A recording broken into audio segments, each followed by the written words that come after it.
ధర్మో రక్షతి రక్షితః. ఆ వినటానికి చాలా బాగుంటుంది కదూ ఈ మాట.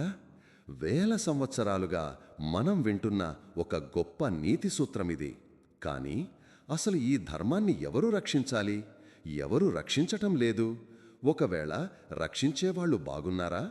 మరి రక్షించని వాళ్ల సంగతేంటి? వాళ్ళు బాగున్నారా? అంతకంటే ముందు అసలు ఏది ధర్మం, ఏది అధర్మం? చాతుర్వర్ణ ధర్మాల గురించి ఆ కాలంలో చెప్పారు. కానీ ఇప్పుడు కాలం పూర్తిగా మారిపోయింది.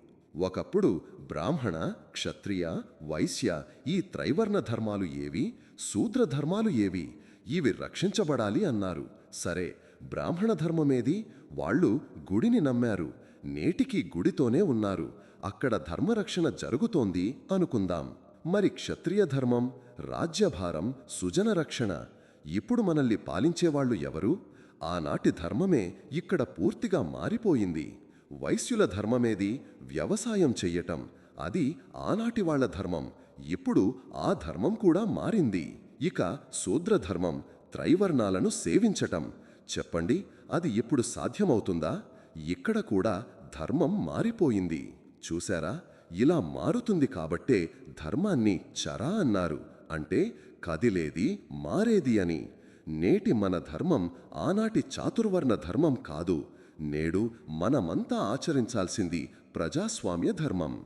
ఆ పాత నీతి సూత్రం ఈనాటి సమాజానికి పనికిరాదు.